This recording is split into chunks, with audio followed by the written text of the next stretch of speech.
Yo, what is up? Welcome to the mid. That's not what it's called. Welcome to the. Midnight Operation Jackal. That's not it.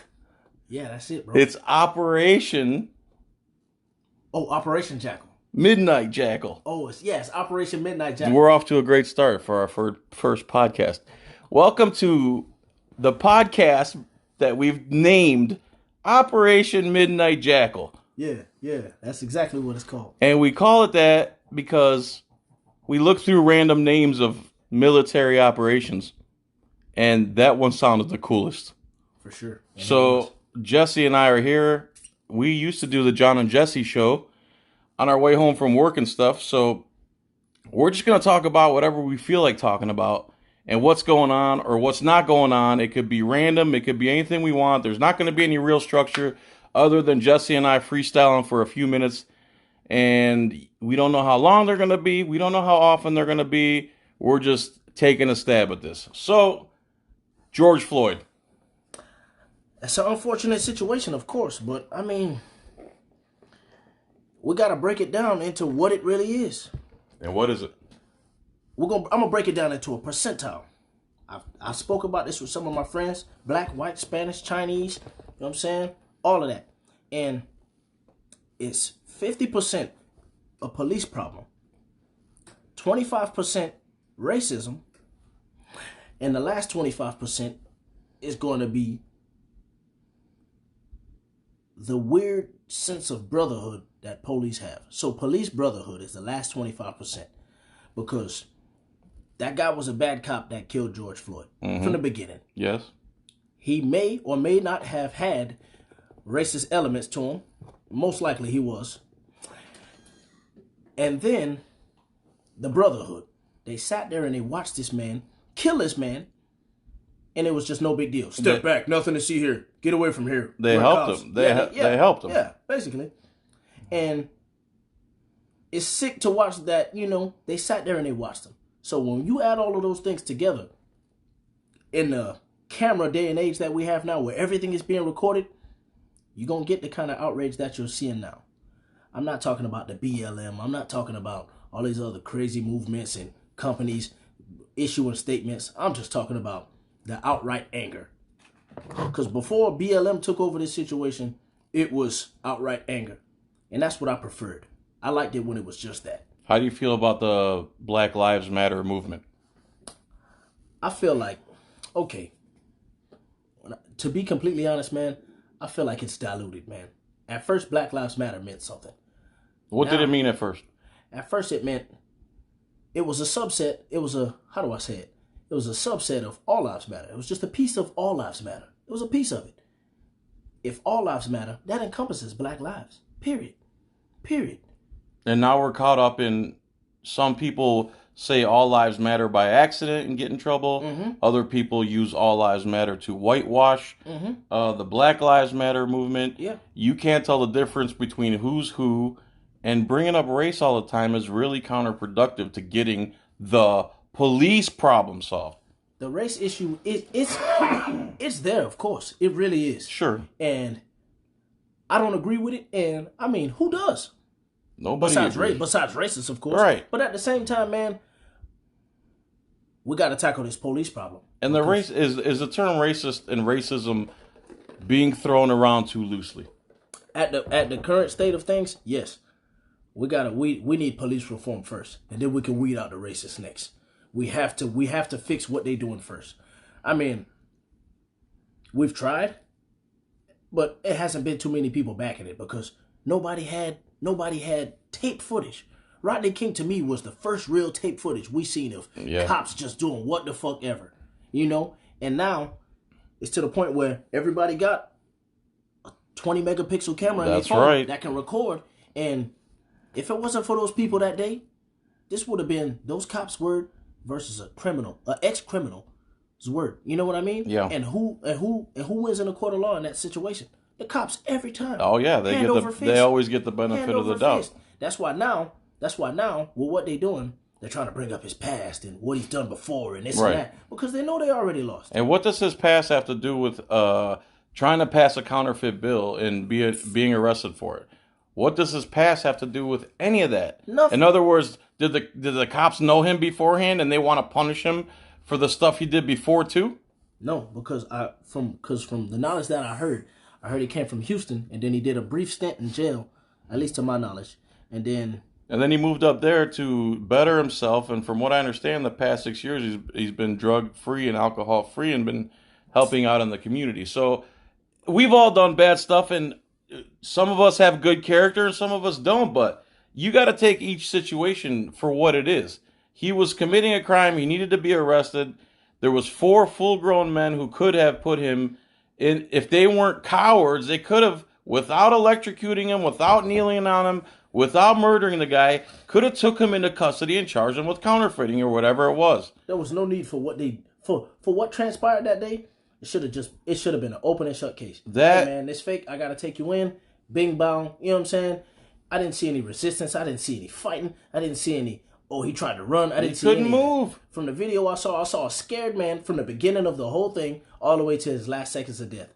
I mean, in my lifetime, I'm from South Central LA.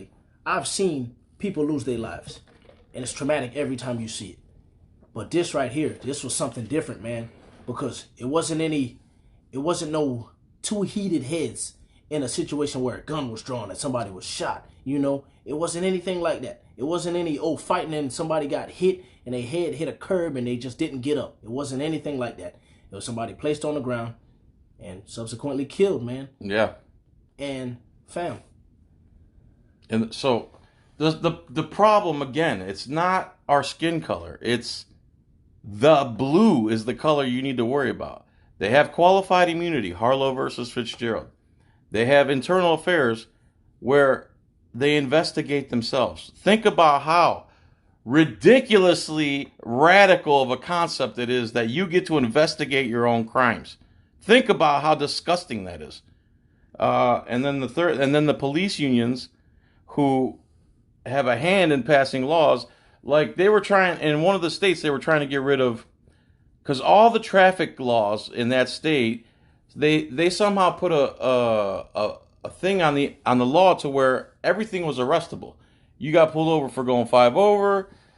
If they wanted to, they could take you in. You roll through a stop sign, they could take you in if they wanted to. Well, people got pissed because cops were using that to retaliate against people who didn't, lick their boots the way they liked it. Like what they did with you with the Right. with the address on the house thing. Yeah, exactly. So the people tried to get overturned, and the police union went hard trying to keep the arrestable offenses for nothing in place because they have to have dominant, ultimate control over everybody. That's why it's thank God for cameras, man, because without the cameras, it's your word versus theirs. And let's say you did have a criminal background.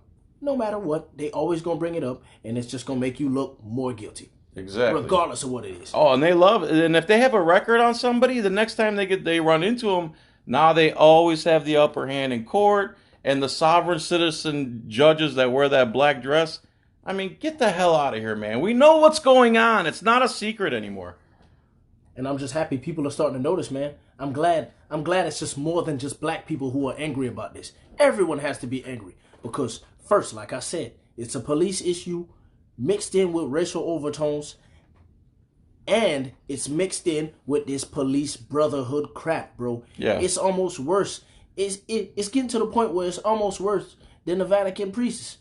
Yeah, I was touching those little boys, but guess what?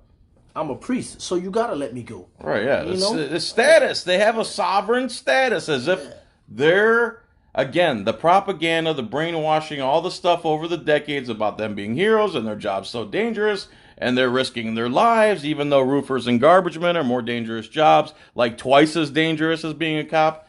It's all lies. It's lies, lies, lies, lies, lies, lies, lies. We gotta stick together in this, man. We can't single out Black Lives Matter. No, we have to let people know that, yeah, the black community has a voice, but we don't gotta, we shouldn't have let the media take control of it because they spun it in a way that makes it seem like we just crying for, no, man, no. If we want justice, we're gonna get justice. One way or the other. It's gonna take time, man. Nothing happens overnight. People say, yeah, things have happened in the past. What about this? What about that? What about this? But we got to keep fighting, man. Because, how do I say it, man? It's us versus them, man. Yeah, man. Yeah.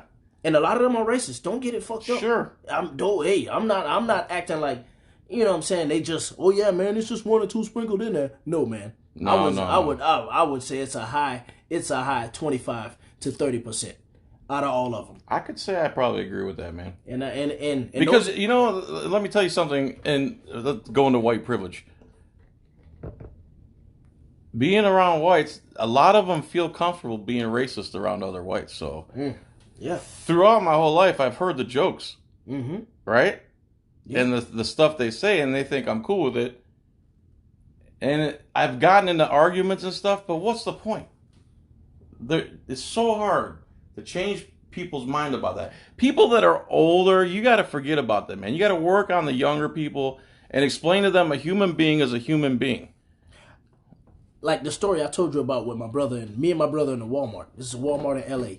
And I remember we were in a Walmart and my brother took a shopping cart. And as he took the shopping cart, he spun it around. He spun it around a little bit too fast. And he almost hit this old lady. And she turned to him and said, "Watch out, you effing nigger." She just said it just in plain as day. And this is like 1996.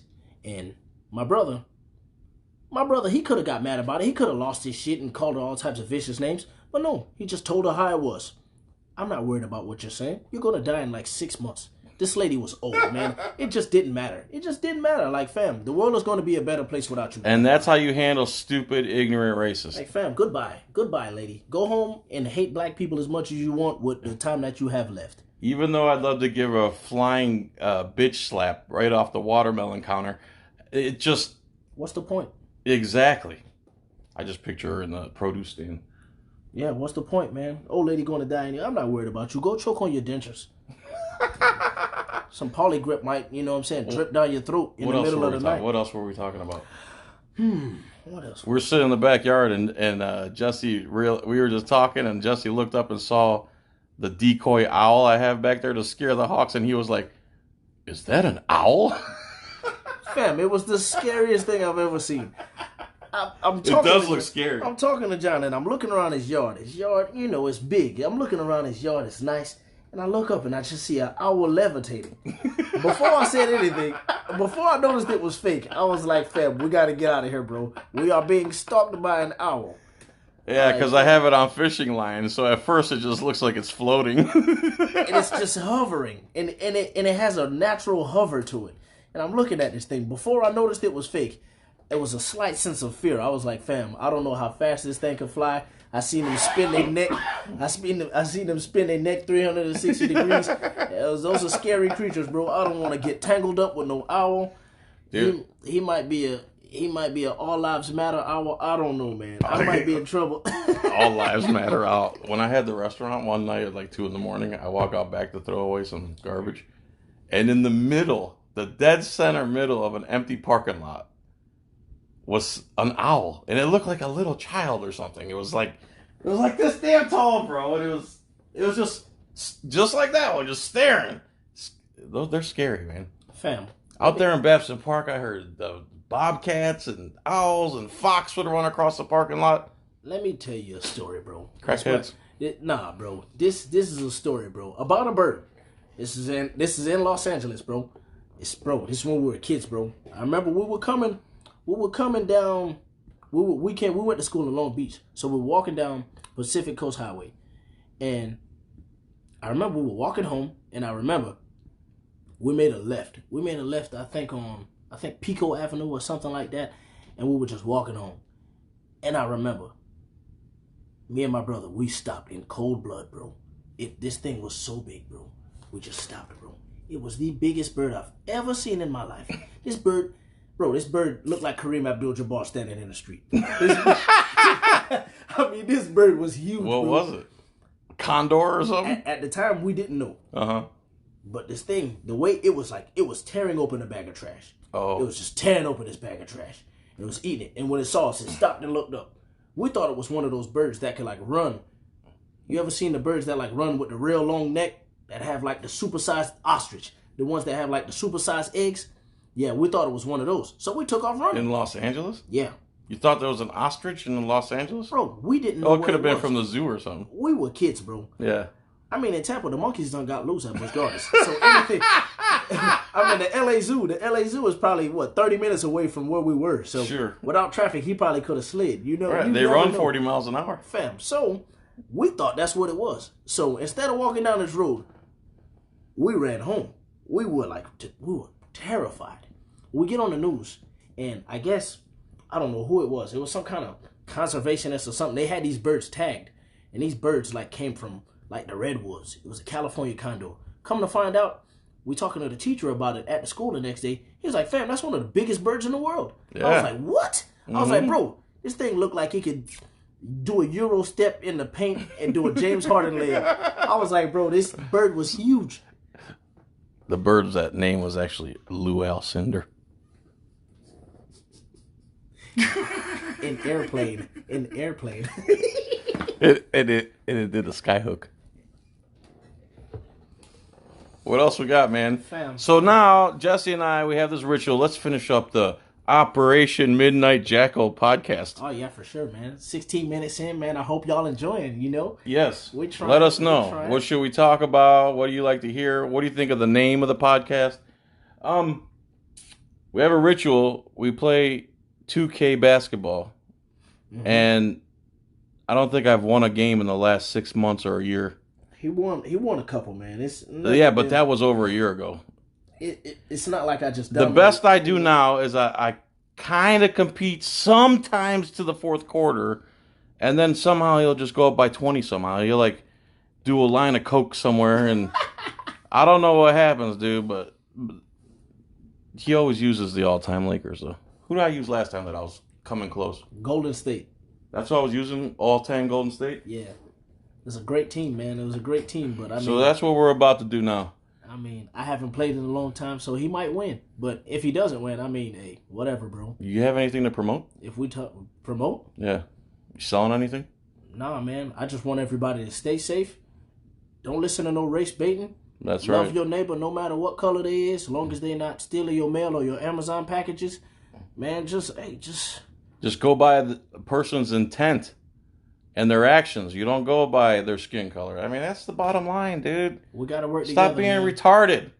And if you're a racist, man, go hang yourself, man. Enjoy it, But you know what? Matter of fact, I take that back. Everybody's entitled to their opinion. You cannot like me for the color of my skin, and I can understand that. But at the same time, I don't got to like you either. You know what I'm saying? So let's just work together.